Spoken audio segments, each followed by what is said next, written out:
Now, when I first seen these two, I was instantly worried. Um, she seemed way too mature for him, honestly. Clearly, she has some issues or some things of her own that she needs to work through. Again, I haven't watched all of the episodes yet, so I plan to do that soon, but I'm going to get started with what I see astrologically with these individuals. Michaela. She has Sun, Trine, Saturn, which again is very stable energy and very driven, very mature. So there's a maturity there. Um, I think what gets her is this her moon Pluto energy, which can be very irrational and obsessive, kind of. She can get very attached to people and can be very vindictive if she's hurt. This is a type that needs all consuming love. And when you get this type of energy, this moon Pluto, it's about abandonment issues and it's about projecting that, right? So if you project that, that's what you're going to receive in return. Then you're going to reject the other person. It's just like kind of a cycle.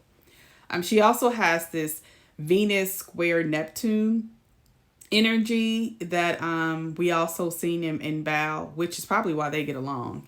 Honestly, I mean they're both Tauruses, and they both have this Venus square Neptune energy in them, and it's about love, and it's just the greater good, and it's harmony, and it's beauty, and all of this stuff, and it's not it ain't real, y'all. Like you ain't seeing the person that's in front of you. Like they're telling you who they are, and you're not quite seeing them the way that you should be seeing them, honey.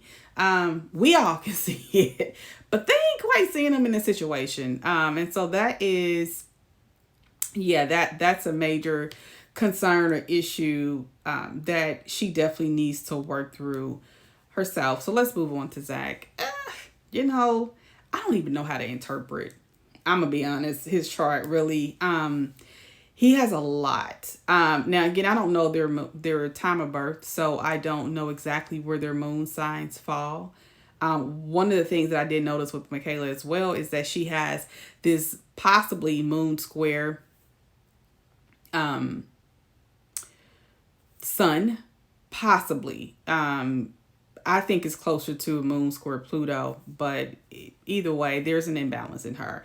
With him, he got all kind of imbalances as well. I mean, he has the stellium squaring each other, and a stellium is just a cluster of planets together, and they square in each other.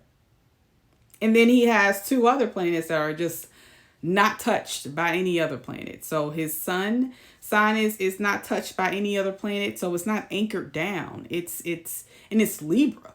So he's just constantly going from one thing to the next to the next to the next, and just can't make a decision, and can't balance himself. His Venus in Virgo, which he always talks about perfection. That Venus in Virgo definitely wants perfection and wants things to be perfect, and it's not anchored down by anything. It's not touching anything else in his chart.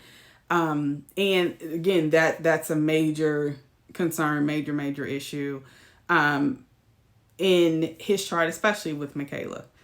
And these two energies are just very different. I just don't see these two quite being able to make it work, which clearly they didn't. They didn't make it work. There's synastry, there's Venus, Neptune. They're triggering each other's issues. They're triggers for each other. There is a Mercury square Saturn, which means that somebody is criticizing the way the other talks or thinks or whatever. And then there's a Mars square Saturn, which is somebody is restricting the other person in some way. This was a struggle. I don't think any of these people's energies were great for each other. But my next segment, I do want to get into why they may be better for other people in the show. They need to work on themselves first. But there's some interesting connections that they may have been a better fit with other people that was in this season.